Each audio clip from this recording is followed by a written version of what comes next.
고객의 욕설과 무시, 폭력에도 언제나 웃는 얼굴로 고객을 상대해야 하는 감정 노동자. 있나 이거 진짜 정말 말귀를 못 알아듣는 거야. 아니면 진짜 다른 여자는 싫어. 진짜 날 뻘뻘이 잡고 속이 터졌어 정말. 결국 그들은 죽음이라는 극단적인 방법으로 자신들의 이야기를 세상에 전했습니다. 이후 사회는 조금씩 변화하고 있습니다. 고용노동부는 감정노동자 건강보호대책을 내놓았고 기업과 소비자는 소비문화 개선에 나서고 있습니다. 감정노동자의 상처를 보듬어주기 위해 시작된 변화의 움직임을 만나봅니다.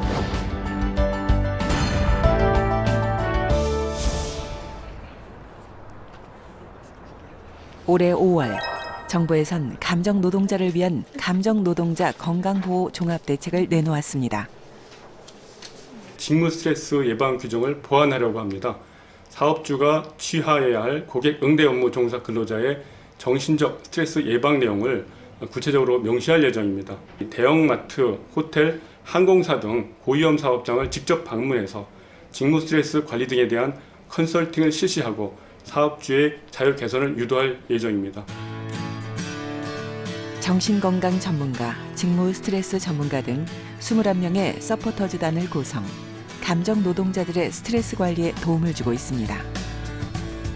이와 더불어 감정 노동자의 처우를 개선하기 위한 기업의 노력도 시작됐습니다. 지역 보건소와 함께 직원들의 스트레스 관리에 나서고 있는 한 백화점. 백화점 내에 설치된 마음건강 검진기를 통해 스트레스 정도를 점검한 다음 심리치료를 진행했습니다.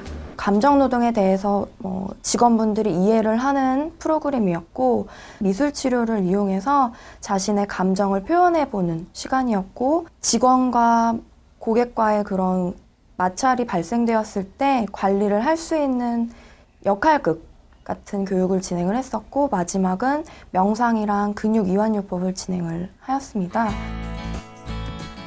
감정 노동을 이해하는 것부터 시작해 단계별로 진행된 스트레스 관리 역량 강화 프로그램은 많은 직원들의 호평을 받았는데요.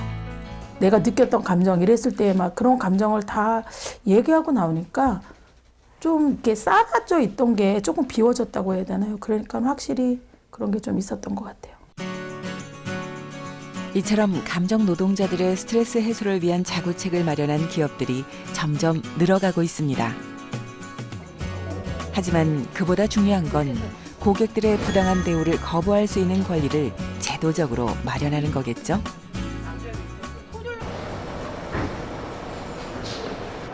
올해 초 서울시는 다산 콜센터 상담사들을 괴롭히던 악성 전화에 대처할 수 있는 고강도 정책을 내놓았습니다.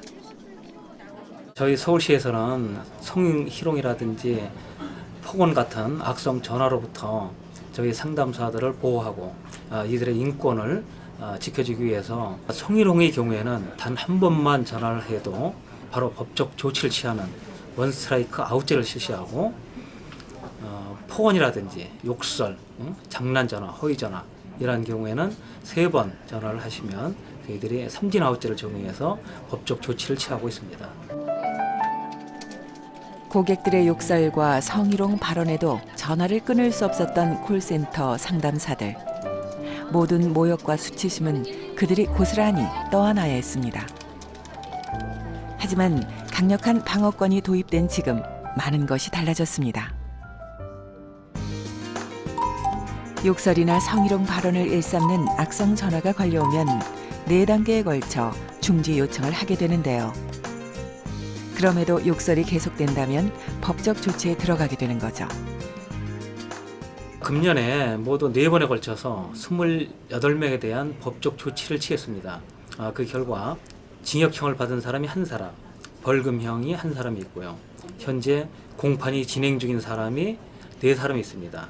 나머지는 검찰이나 경찰에서 수사를 진행 중에 있습니다. 강력한 제도의 도입 이후 하루 30건이 넘게 걸려오던 악성 전화가 6건으로 현저하게 줄어들었습니다. 최근엔 민간 기업에서도 이런 방어권을 제도적으로 도입해 그들의 권리를 지켜주고 있습니다. 먼저 상담사가 사실 전화를 종료할 수는 없었습니다. 콜센터 특성상. 그런데 다행히 지금 그 강성이나 악성 시민에 대한 응대 매뉴얼이 정립이 된 후부터는 그 말도 안 되는 폭언을 또는 말도 안 되는 성희롱을 듣고 있지 않고 충분히 고지하고 종료할 수 있도록 돼서 전화 못 끊고 정말 욕만 10분씩 듣고 이런 정말 극단적인 상황은 이제 거의 없어졌다고 봅니다. 감정 노동자들의 스트레스를 줄이기 위해 다양한 노력을 펼치고 있는 기업들. 소비자 역시 감정 노동자와의 공존을 위한 소비 문화 개선에 나서고 있습니다. 하지만 감정 노동자와 소비자의 갈등을 줄이기 위해선 먼저 해결해야 할 문제가 남아 있습니다. 무슨 문제가 있느냐라고 얘기를 하면 소비자들은 정확한 정보를 제공받을 수 없고 감정 노동자들도 고객이 왜 항의를 하느냐라고 물어보면 마찬가지로 정확한 정보 제공을 할 수 없고 본인들에게 어느 일정 부분 결정권이 없기 때문에 전화를 돌릴 수밖에 없다라고 얘기를 하고 있습니다. 이 문제를 해결하기 위해선 기업의 직무 교육이 우선돼야겠죠. 감정 노동자의 처우 개선을 위해 나선 정부와 기업 그리고 소비자. 하지만 자신의 속내를 감춘 채 고객을 대해야 하는 감정 노동의 특성상 스트레스를 피할 수는 없습니다. 그렇다면 감정 노동으로 인한 스트레스로 질병을 얻었다면 법적으로 보상받을 수 있을까요?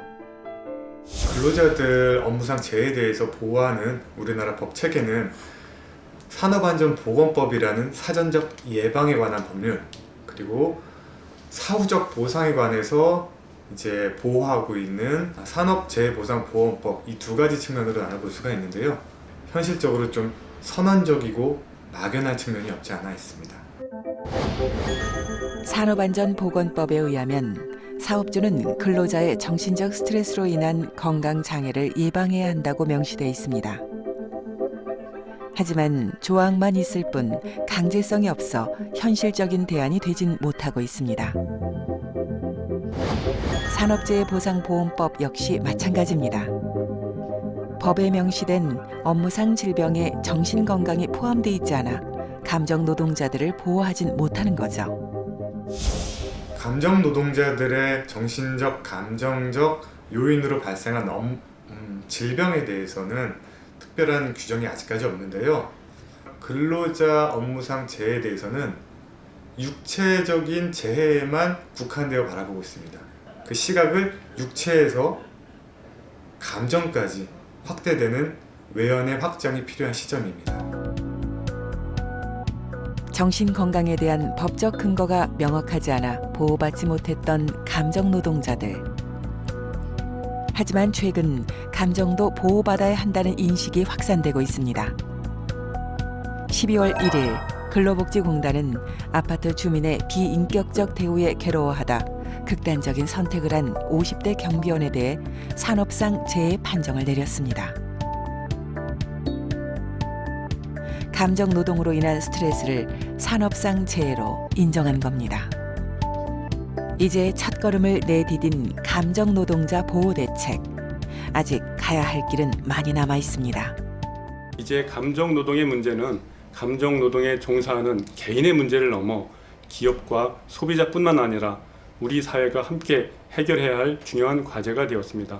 앞으로 정부, 학계, 시민단체 등과 함께 감정 노동자 건강 보호를 위한 정책을 지속적으로 시행할 계획입니다. 감정 노동자의 처우를 개선하기 위한 변화는 시작됐습니다. 정부는 감정 노동자 보호 대책을, 기업은 스트레스 해소 프로그램을 내놓았고 소비자는 건전한 소비 문화 개선에 나선 건데요. 백화점 직원도, 콜센터 상담사도, 경비 노동자도 헌법에 보장된 인간다운 생활을 할 권리를 지닌 대한민국의 국민입니다. 감정 노동자의 권리를 되찾아주는 것. 앞으로 계속해서 풀어가야 할 우리의 숙제이며 의무입니다.